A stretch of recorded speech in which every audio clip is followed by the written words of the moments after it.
ജാസ്മിന്റെ മികച്ച ഒരു ക്വാളിറ്റി ഇന്നലെ സിജോ ലാലേട്ടനോട് എടുത്തു പറഞ്ഞിരുന്നു. ഇതെങ്ങനെ അധികം ആരും പറഞ്ഞത് ഞാൻ കേട്ടിട്ടില്ല, മറ്റ് ചാനലുകളിൽ അധികം ഞാൻ കണ്ടിട്ടില്ല. പക്ഷെ എനിക്ക് തോന്നിയ ഒരു കാര്യമാണ്, എല്ലാവർക്കും ഒരുപക്ഷെ തോന്നിയ ഒരു കാര്യമായിരിക്കും. കഴിഞ്ഞ ദിവസം രശ്മിൻ ജാസ്മിനെ ഫിസിക്കൽ അസോൾട്ട് ചെയ്തതിന് മുൻപും ശേഷവും ജാസ്മിൻ ഒരു ടാസ്കിലായിരുന്നു. അവിടെ ഗസ്റ്റ് ആയിട്ട് വന്ന ശ്വേത ജാസ്മിന് ഒരു ടാസ്ക് കൊടുത്തിരുന്നു. എല്ലാവരും ലിവിംഗ് റൂമിൽ വന്നിരിക്കുക എന്നതായിരുന്നു ടാസ്ക്. അത് ജാസ്മിന്റെ ഒരു പെർഫോമൻസ് കാണുന്നതിനായിട്ട്.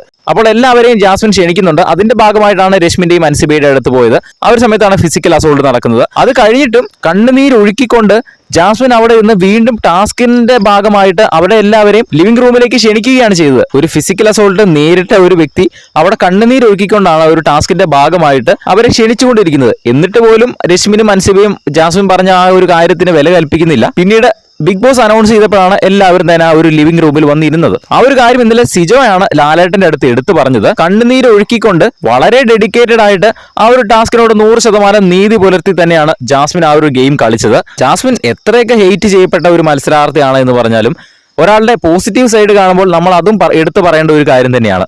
ജാസ്മിൻ ആ ഒരു ഗെയിം വളരെ ഡെഡിക്കേറ്റഡ് ആയിട്ട് തന്നെയാണ് കളിച്ചത്. എന്നിട്ടും ജയിലിൽ പോകേണ്ടി വന്നു.